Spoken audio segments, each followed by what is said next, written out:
الحمدللہ رب العالمین والصلاة والسلام علی سید المرسلین اما بعد فاعوذ باللہ من الشیطان الرجیم بسم اللہ الرحمن الرحیم۔ فیضان شریعت کورس کی بک فیضان فرض علوم کا صفحہ نمبر 43 ہے۔ موت اور عالم برزخ کے متعلق جو گفتگو ہے وہاں ہم سماعت کریں گے۔ سوال: موت کسے کہتے ہیں؟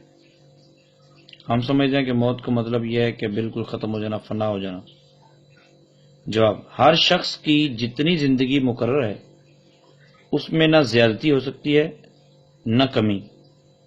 جب زندگی کا وقت پورا ہو جاتا ہے اس وقت حضرت اسرائیل علیہ السلام روح قبض کر لیتے ہیں، اسے موت کہتے ہیں۔ سوال: کیا موت کے وقت روح مر جاتی ہے؟ جواب: موت کے معنی روح کا جسم سے جدا ہو جانا ہے، نہ یہ کہ روح مر جاتی ہے۔ جو روح کو فنا مانے بد مذہب ہے، یعنی روح نہیں مرتی، روح جسم سے جدا ہوتی ہے، اس کا نام موت ہے۔ سوال: موت کے وقت مرنے والے کو کیا نظر آتا ہے؟ جواب: مرنے والے کو دائیں بائیں جہاں تک نگاہ کام کرتی ہے فرشتے دکھائی دیتے ہیں۔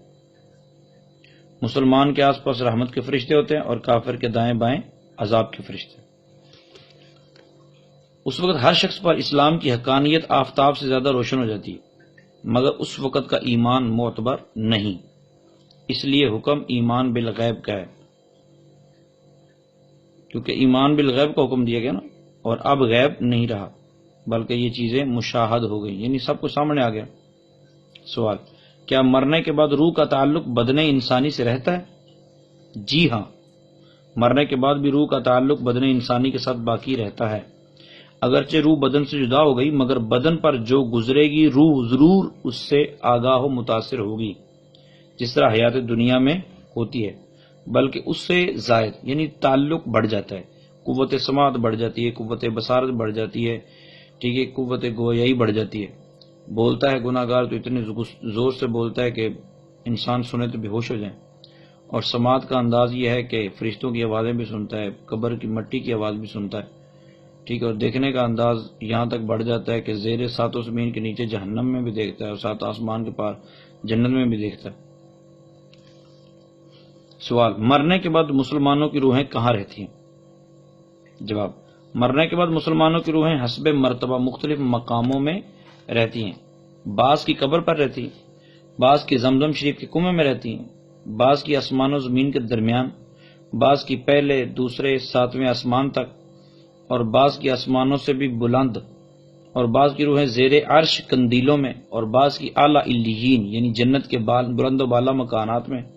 مگر جہاں کہیں ہوں اپنے جسم سے ان کو تعلق بدستور رہتا ہے۔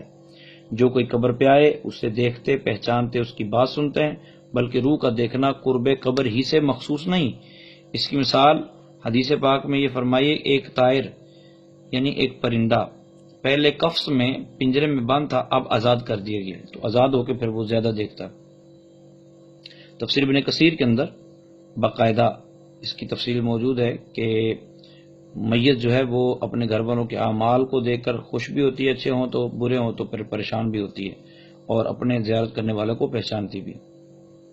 سوال: مرنے کے بعد کافروں کی روحیں کہاں رہتی ہیں؟ جواب: کافروں کی خبیث روحیں بعض کی ان کے مرگھٹ، ہندوؤں کے مردے جلانے کی جگہ کو مرگھٹ کہتے ہیں، یا قبر پر رہتی ہیں، بعض کی چاہے برہوت میں رہتی ہیں کہ یمن میں ایک نالہ ہے چاہے برہوت، ٹھیک ہے، بعض کی پہلی دوسری ساتویں زمین تک یعنی نیچے کی طرف جاتی ہیں، اور بعض کی اس سے بھی نیچے سجین یعنی جہنم کی وادی میں، اور وہ کہیں بھی ہوں جو اس کی قبر یا مرگھٹ پر گزرے اسے دیکھتے پہچانتے بات سنتے، مگر کہیں آنے جانے کا اختیار نہیں کہ قید میں ہیں، اور مومنوں کو کھلی چھٹی ہوتی ہے۔